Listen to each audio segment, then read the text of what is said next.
Olá, ouvintes da Rádio Madalena. Estamos aqui para mais uma conversa solta. Eu sou Maria Rita Kel e o meu convidado hoje é o Camilo Vanucchi. Brinquei com ele, que é o segundo da família Vanucchi que eu entrevisto. Já entrevistei o pai dele, o Paulo Vanucchi, que foi secretário de Direitos Humanos do governo da Dilma. E o Camilo, que é jornalista. Do Lula. Da Dilma, não. Ainda bem que o filho corrige. E o Paulo, que é jornalista. Eita, Camilo. Camilo, você é jornalista e acaba de lançar um livro pela editora Alameda, que é uma editora nova muito, muito boa, sobre a vala clandestina de Perus, não é? Sobre a história desse drama, dessa tragédia e da descoberta, etc. Enfim, interessante, só para os ouvintes saberem, esse livro já nasce muito prestigiado, porque quem faz o prefácio é o Rogério, né? Rogério Sotile, que foi, então, o secretário de Direitos Humanos do governo Lula. Bom, por onde você quer começar? Eu sempre pergunto isso para os meus convidados, porque como a conversa é solta e eu quero que as pessoas fiquem à vontade, por onde você quer começar do livro? Eu queria, primeiro comentar que o Rogério Sotile faz a apresentação e que tem um prefácio do Caco Barcelos também. Então tem as duas coisas no livro. E dizer da honra que é estar aqui no seu programa. E você foi, além de um monte de coisa que você fez, tem uma coisa que nos aproxima muito nesse tema, que você foi membro da Comissão Nacional da Verdade. E esse livro nasceu, mais ou menos, na minha cabeça, pelo menos, quando eu era membro da Comissão Municipal da Verdade, no governo do Haddad. E a gente pesquisava as violações de direitos humanos praticadas pela Prefeitura de São Paulo. Daí a Vala de Perus seja talvez o episódio mais simbólico, grave e assustador, assim, e inaceitável das violações praticadas pela Prefeitura de São Paulo na época da ditadura. E nesse sentido, o Caco Barcelos foi muito, digamos, um certo pioneiro nosso, não é? Porque ele foi fuçar essa vala e descobrir essa vala em 1990, não é isso? Quer É dizer, a isso. ditadura já tinha acabado, mas ninguém estava pensando em investigar mortes de desaparecidos, Comissão da Verdade, nada disso. Então, conta um pouquinho nesse primeiro capítulo como é que o Caco chega a isso. Então, em 90 já não tinha mais ditadura, mas tinha um ocultamento ainda, não se falava, não se... A vala clandestina em si, ela foi feita em 76. Foi feita na ditadura. Ela foi feita na ditadura em 76 e foram jogados mais de 1.000 corpos, ossadas lá dentro, de pessoas mortas entre 71 e 74. E aí é simbólico a gente estar hoje no Dia da Consciência Negra, porque fazendo essa conversa, dia 20 de novembro, porque a gente associou muito nesses anos aos mortos e desaparecidos políticos, aos militantes que foram torturados até a morte e tiveram os seus restos mortais ocultados ali. Mas ali tem no máximo 40 militantes de organizações revolucionárias, guerrilheiros, que podem ser identificados, podem vir a ser localizados na vala. 1.000 pessoas ali da vala são vítimas da rota, dos esquadrões da morte, da polícia que mata, dos grupos... Como hoje acabou de acontecer em Porto Alegre, né? Exatamente. Então, assim, é uma história que não terminou em 76, nem em 79 com a anistia, nem em 85 com o presidente civil. E a gente chega em 90 com essa vala ainda escondida, ocultada, e o Caco Barcelos fazia um livro justamente sobre a Rota, que é o Rota 66, que é um livro-reportagem que ele escreveu e ficou 8 anos trabalhando nesse livro, que é sobre a polícia que mata. Então ele foi buscar, desde a origem da Rota, em 70, até ele publicar o livro, que foi em 92, ele foi tentar descobrir isso, assim, que as pessoas que a polícia mata são criminosas mesmo, elas resistiram à prisão, e ele vai puxando esse fio e mostrando que não.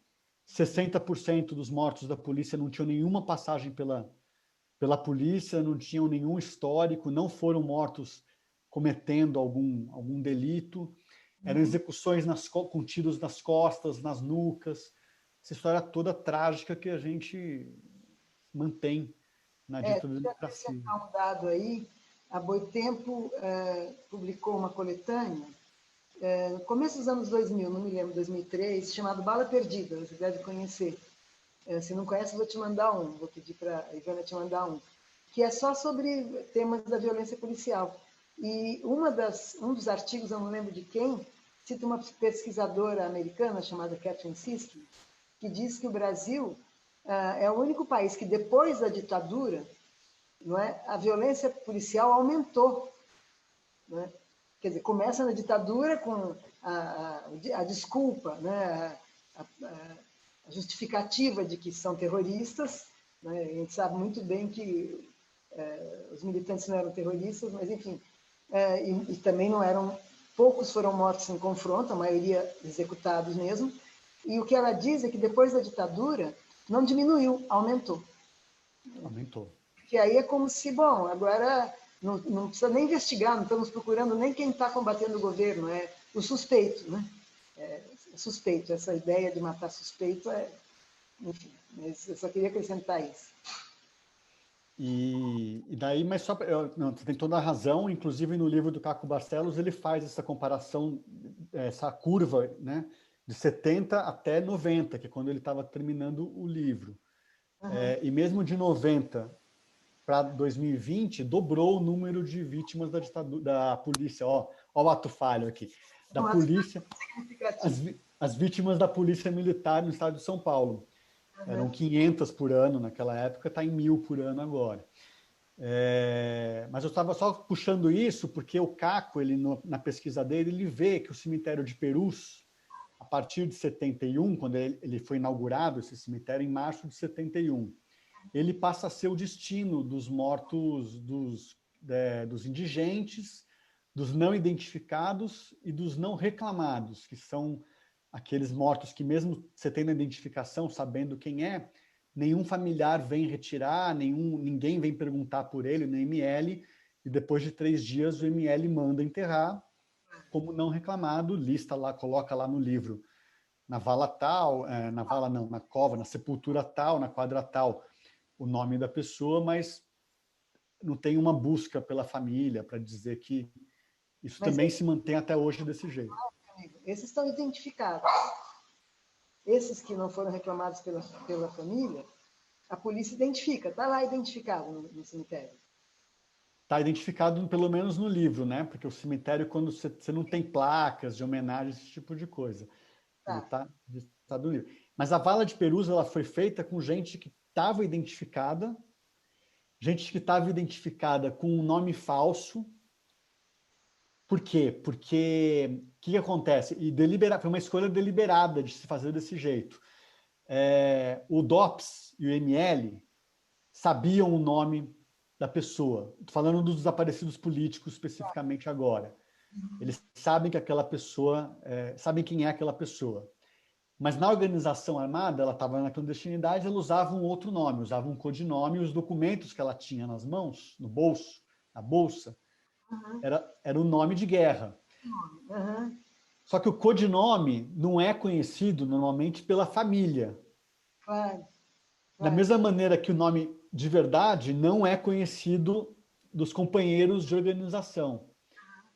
Explicar para os ouvintes, para quem é mais jovem, que era uma questão de proteção dessas pessoas, né? Não é porque elas eram bandidos e inventavam nomes para... Não, de proteção. Não se contava em casa a sua militância com quem estava fazendo, e não se fazia o inverso, inclusive para proteger o teu pai, a tua mãe, teus irmãos, assim, para tentar evitar que se chegasse na sua vida pregressa, digamos assim, naquelas pessoas que faziam parte da família. Mas daí a autoridade, ela tinha o nome verdadeiro e tinha o nome falso, e ela enterra com o nome falso. Porque da organização está todo mundo na clandestinidade, ninguém ia poder reclamar o corpo.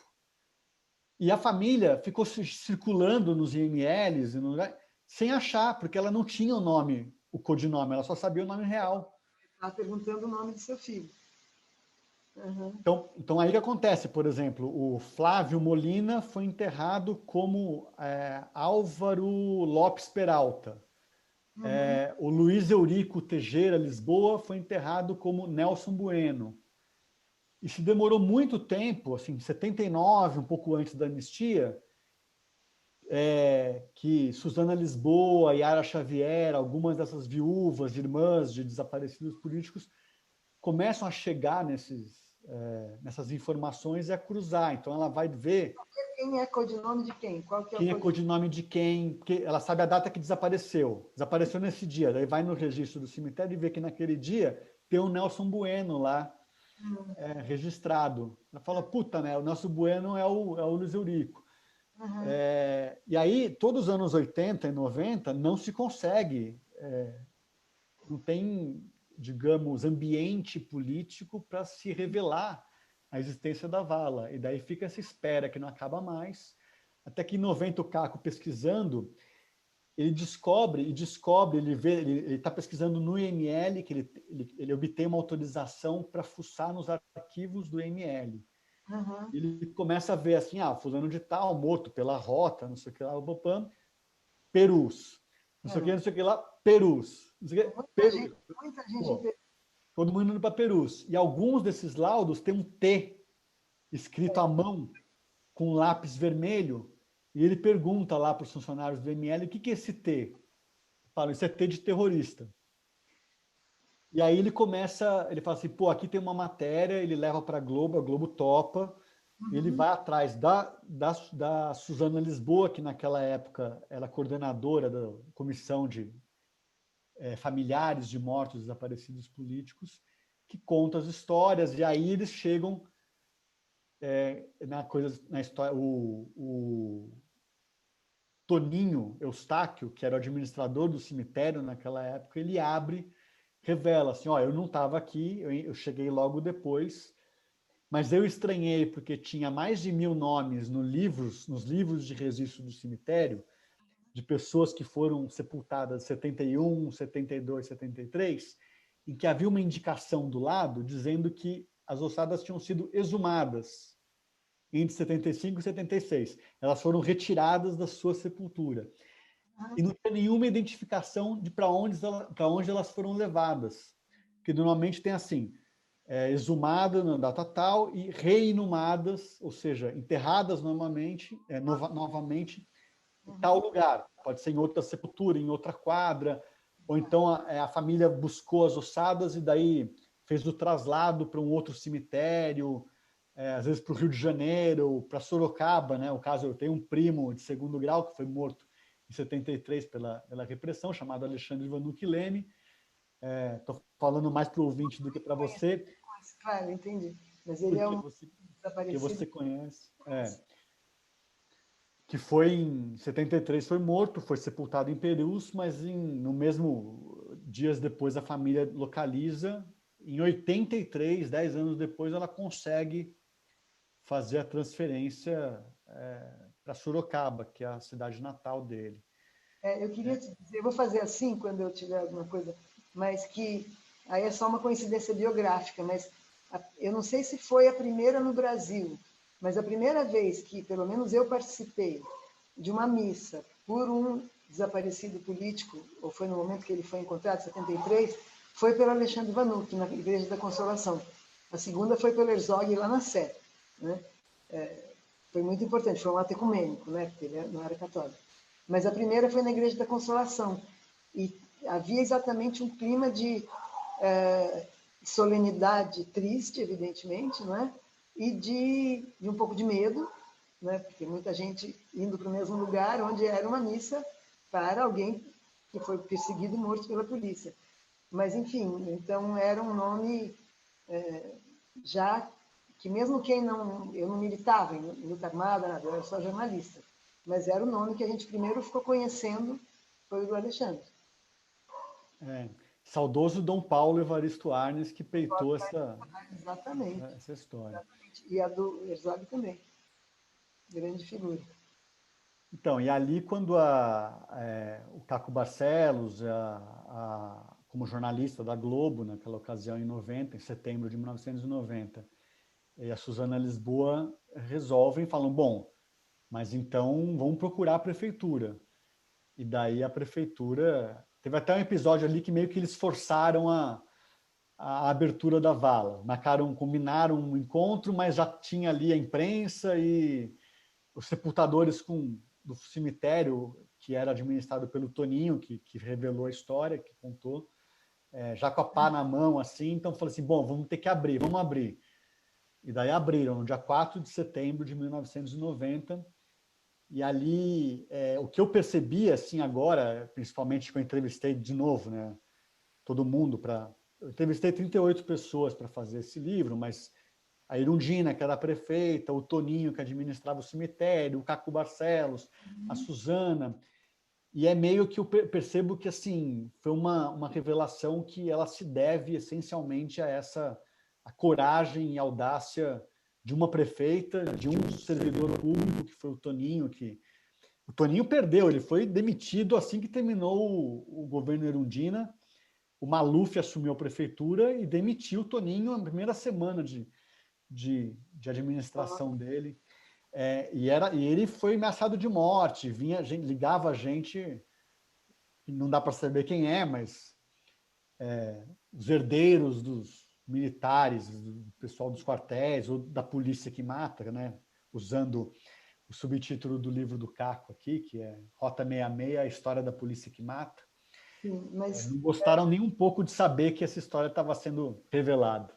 sim. Agora, o que eu fico impressionada é que, quer dizer, nós sabemos do envolvimento da alta cúpula da política em tudo que estava acontecendo ainda nessa época, né?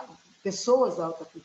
Ou seja, que a polícia militar tenha feito ameaças, não estou dizendo que é correto, absolutamente não é. A polícia deveria proteger a população e não ameaçar quem está revelando desaparecimentos, etc. Mas que o governador, não é, tenha feito isso, quer dizer, tentado interferir para não acontecer. Isso já na democracia. Isso aqui é escandaloso, porque isso também se repete, né, no Brasil. Que figura política, autoridades que deveriam defender a democracia, interferem contra a democracia. Né? É verdade. E é uma observação, mas não... então, depois disso, então, te interrompi, você estava contando, então, das descobertas, né? Não, daí eu queria só mencionar isso, que daí, então, no dia 4 de setembro, eles abriram e começaram a tirar sacos com ossadas de dentro. Foi uma coisa meio não, bastante escandalosa, assim. Foi um período muito... aparecia foto nos jornais daquela história. E E aí foram começou... Não mil, ouvi? mil e quantas ossadas? Então, o que se tirou de lá foram 1.049 sacos com ossadas. Pode ter mais de uma ossada no mesmo saco.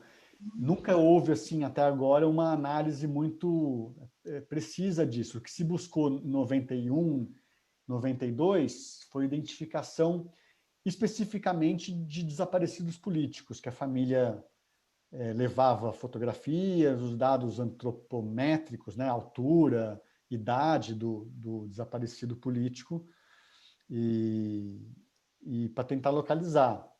Foi feito pela Unicamp, isso, em 91, 92, identificaram duas pessoas. Você E lembra já, quem foram? sim, identificaram o Denis Casimiro e o Frederico Mair.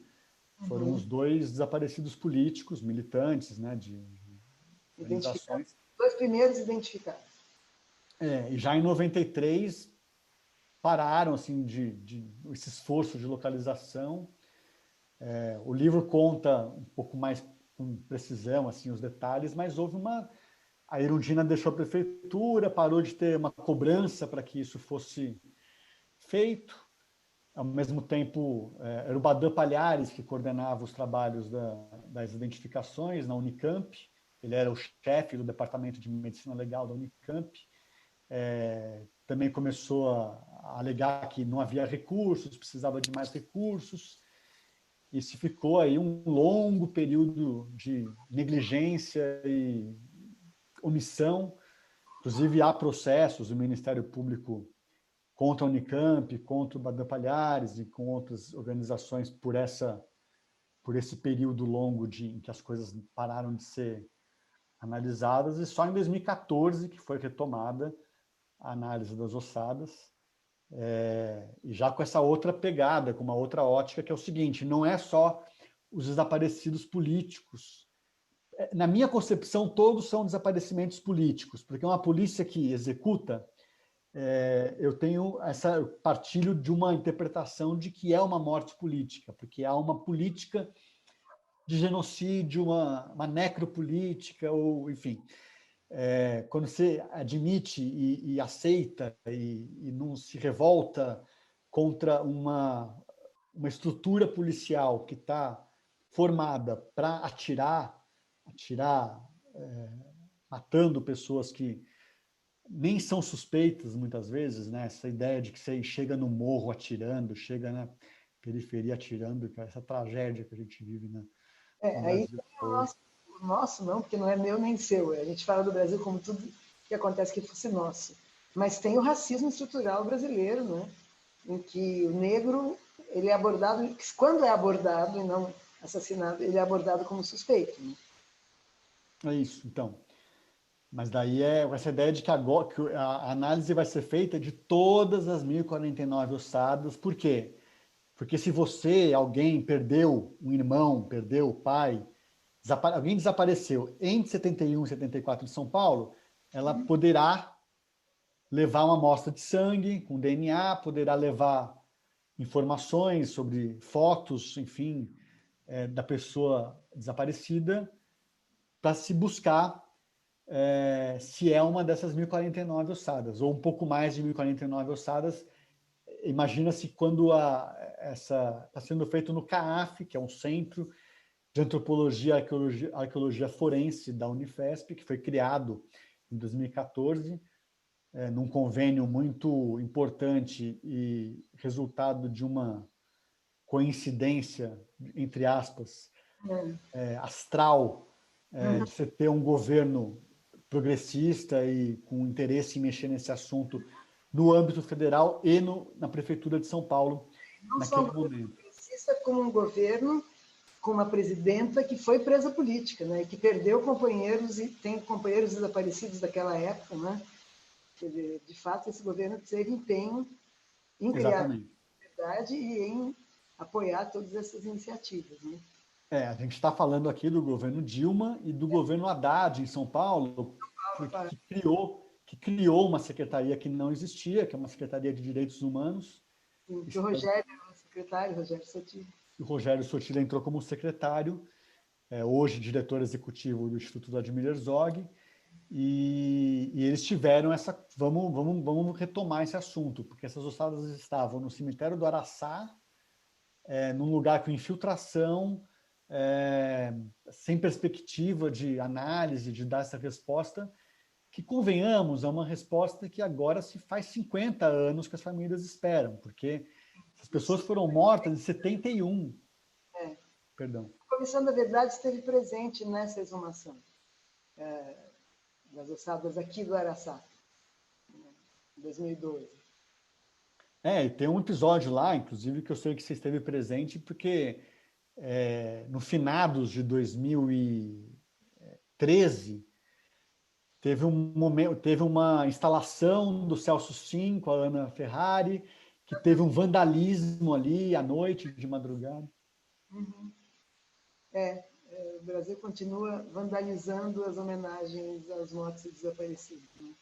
Destruíram o ossuário ali, o ossário do cemitério onde estavam essas ossadas de perus guardadas, e a partir de então, nos meses seguintes, se construiu um negócio de tirar de lá, e já no ano seguinte, esse convênio com a Unifesp permitiu o início dessa retomada. E é isso, são esses mortos que são os desaparecidos políticos, mas são os pretos pobres periféricos que já em 70 eram assassinados pela força policial. Já desde a escravidão, né? Já desde a escravidão. E aí eu queria, enfim, você no 8º capítulo, você faz um debate sobre a violência do Estado brasileiro. Se quiser falar um pouco mais no sentido, não especificamente só dessa vala, mas como você aborda no 8º capítulo. O que eu vejo, Rita, assim, teve até amigos meus assim, que me perguntavam, mas por que falar de vala de perus em 2020? Uhum. Né? Pessoas bem, digamos assim, só estavam curiosos. Não, nesse caso eram pessoas Os amigos. que isso impacta com com a atualidade, como é que isso... E foi um tema que me perseguiu ao escrever sobre isso, porque primeiro que eu, pensando especificamente naquele episódio, eu acho inacreditável que passaram 50 anos e que esses mortos de 71, 72, 49 anos agora, não se tem o paradeiro, o que aconteceu com eles, aquela coisa. O Malhães, não era Malhães, que foi morto logo depois de fazer um depoimento no... O único que falou na Comissão da Verdade, a gente nem tinha condições de saber se ele se empolgou e também começou a inventar, mas o fato é que ele falou, fui eu que levei o corpo do Rubem Paiva, eu acho, agora desculpem que já faz algum tempo, eu não me lembro, mas ele começou a dizer muitas coisas. Ele disse sim que ele que levou da delegacia onde ele foi torturado. Foi estranho, que ele disse para enterrar numa praia, mas se fosse numa praia, os ossos teriam aparecido muito rápido. O fato é que ele começou a contar muita coisa e na semana seguinte, ou alguns dias depois, foi assassinato e hoje em dia, quer dizer, o laudo foi de latrocínio. Quer dizer, como se houvesse, continuasse, não foi investigado, acho que parou ali a coisa, latrocínio. Então, como se essa cumplicidade com esse Estado, o Estado não, mas essas políticas ilegítimas, que já foram políticas de Estado e hoje são excrescências no Estado brasileiro, não é? Mas o Estado é cúmplice, ou pelo menos a polícia é cúmplice, o Exército é cúmplice. E daí, assim, essa resposta para esses familiares que até hoje não conseguem enterrar, sepultar, saber onde estão nessas ossadas, mas muito porque eu percebo isso, assim, quer dizer, a gente convive hoje com um governo que elogia a ditadura, que diz que o livro de cabeceira é o livro do Ustra, que foi o comandante do DOI-CODE, onde essas pessoas foram... Das 5 pessoas que foram localizadas, identificadas na Vala de Perus até agora, Denis Casimiro, Frederico Mair, Flávio Molina, Dimas Casimiro e Aloysio Palhano, 4 foram mortos no DOI-CODE de São Paulo sob coordenação do Carlos Alberto Brilhante Ustra. E também com essa ideia, que muito frequente atualmente, de que assim, a ditadura só foi agressiva, enfim, para quem mereceu, para quem fazia oposição, enfim. Aqui na minha família, ninguém sofreu nenhum problema com a... Mentira, porque é isso que eu estou mostrando, de 1.049 ossadas, no máximo 40 são de desaparecidos políticos, nesse sentido de que eram opositores da ditadura, com atividade política de oposição. São mais de 1.000 mortos ali, que são pessoas absolutamente de qualquer... que a gente não tem... Podem ser de oposição, podem ser cidadãos de bem que apoiavam a ditadura militar, mas que a polícia, que a rota chegou atirando no barraco onde ela vivia, sabe? Era cidadão de bem, mas não morava nos jardins, então já era suspeito logo. Não era branco, não morava no jardim. Sim. Então, assim, são os mortos que estão morrendo hoje, são os pretos periféricos que estão morrendo hoje. Hoje a gente tem as milícias, que em muitos aspectos são muito parecidos com os esquadrões da morte da 71, 72. Muda, porque eles não têm essa coisa do domínio territorial, que vende o gás, que aluga a casa, que a milícia tem uma coisa mais de... Mas também contam com o mesmo apoio de deputados, com o mesmo apoio da polícia, sabe assim, uma coisa... É como se o caso da milícia, que é algo realmente a contrapelo da lei, quer dizer, o próprio Estado se apoia um pouco nisso, né? No Rio de Janeiro, pelo menos, se apoia um pouco nisso, quer dizer, eles não são realmente desafiados, né? E elegem deputados. E a gente tem suspeitas de envolvimento da família, da nossa família real, digamos assim. Família real. Então é isso. E daí eu fico pensando nisso. A gente tem ainda, fechando só essa pergunta sua sobre a violência de Estado hoje, a gente tem tortura, tem desaparecimento forçado e tem ocultação de cadáveres. Hoje. São crimes lesa humanidade, imprescritíveis, tudo isso que a gente sabe que continua acontecendo. E aí você tem um governo que desmonta o mecanismo de combate à tortura, que desmonta, que intervém de uma maneira muito ruim na Comissão Especial de Mortos, sobre Mortos Desaparecidos Políticos do Governo Federal, colocando na presidência da entidade alguém que comemora a Revolução de abril de 64, de março, né, de 31 de março de 64. E o desaparecimento forçado também é uma questão complicada hoje, com o movimento de privatização de cemitérios, em que a gente começa a também ter dúvidas sobre o que vai acontecer com as pessoas que são enterradas sem que a família saiba, que são esses não reclamados. Elas podem ser incineradas. Hoje não pode, mas assim, há uma disputa de projetos de lei do executivo municipal em várias cidades para permitir que se possa, para liberar mais espaço em menos tempo, porque tempo e terra são dinheiro, né? Então, quando um desaparecido, quando um não reclamado, ou um corpo não identificado ocupa uma sepultura por muito tempo, é ruim para a empresa concessionária do serviço de administração de cemitério, porque ela quer liberar aquele espaço para enterrar mais gente no lugar. Então, é muito sutil, e daí você começa a mexer com um monte de temas, mas que, assim, pode acontecer com pessoas da nossa família, pessoas que morrem atropeladas, sem um RG, ou com um RG, porque não tem um mecanismo em nenhuma instituição pública, que vai atrás do familiar daquela pessoa. Em 72 horas, se você não for atrás... Você que tem que ir atrás de alguém que não voltou para casa. Vai te procurar mesmo sabendo o nome de família. Mesmo sabendo. Disso. Mas elas podem ser enterradas e... Desculpa. Isso é o funcionamento legal das instituições de polícia, etc? Eu não sabia. Não existe um departamento ou uma pessoa que tenha a função de localizar a família daquela pessoa que morreu. Isso que se faz, que é avisar a família se a polícia se morre, se for atropelado, alguma coisa assim, sim. Mas se morre nas mãos da polícia, a família não é avisada. Ela não tem obrigação de procurar ninguém. Então, às vezes, tem uma boa vontade ali. Se a pessoa for branca, ajuda um pouco. Se ela estiver bem vestida, é provável que a pessoa vai fazer algum esforço para chegar, precisamos descobrir onde essa pessoa morava, quem que é o pai dela, a mãe dela, o irmão, o filho, vamos descobrir alguém.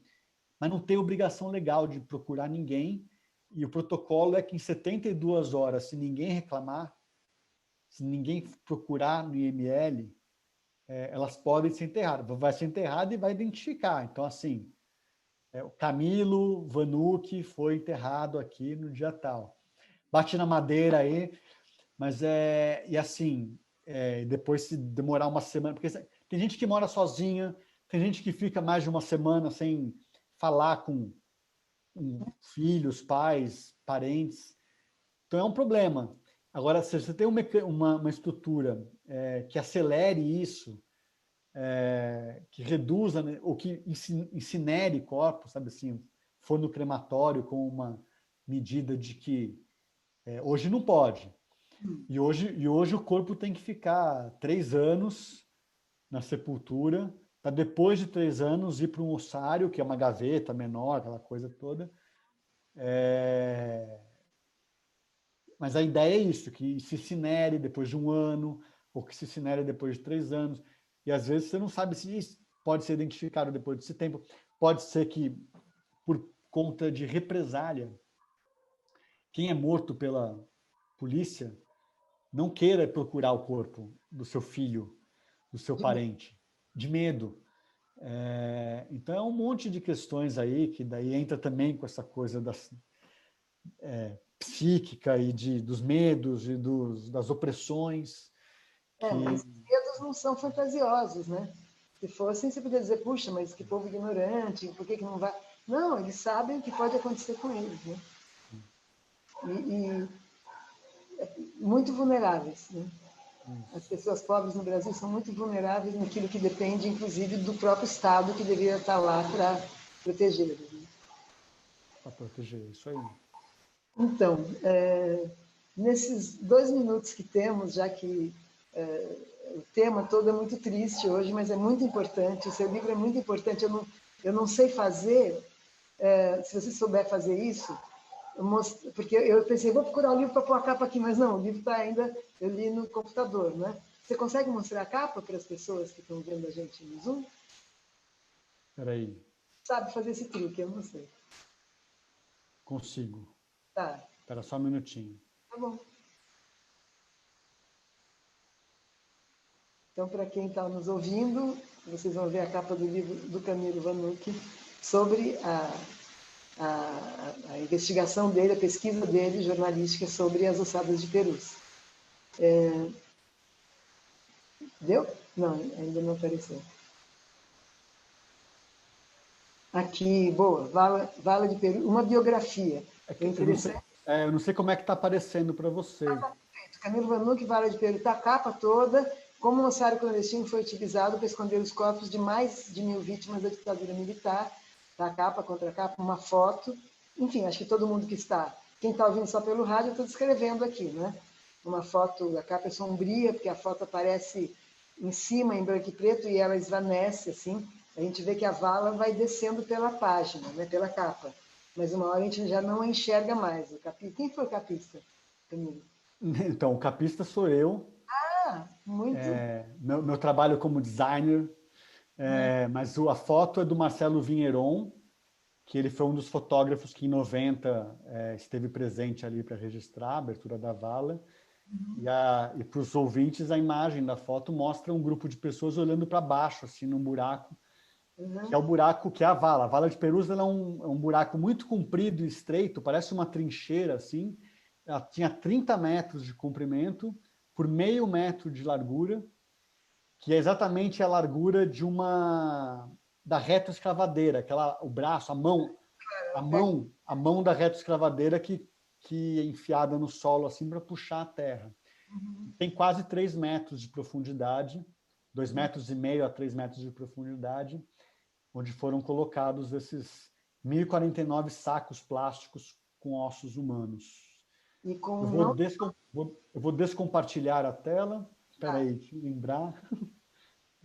Pronto, aqui estamos. Camilo, muito obrigada. Devia ter mostrado logo de cara a capa, mas também é interessante terminar com ela. Ela é muito boa a capa, não dá nem para dizer que ela é bonita, porque é tão horripilante, mas é uma capa muito boa, de muito impacto. Eu espero que o seu livro seja muito lido, não só para você ficar contente que vendeu bastante, mas também para que mais pessoas acompanhem mais um capítulo dessa história de violência de Estado no Brasil. Muito obrigada. E para que nunca se esqueça e nunca mais aconteça. A gente fala isso e continua acontecendo, né? Mas continuamos nessa luta. É isso. Obrigada, Camilo. Maurão, tchau. Boa tarde para os ouvintes nossos. Até a próxima. Tchau. Tchau, muito obrigado.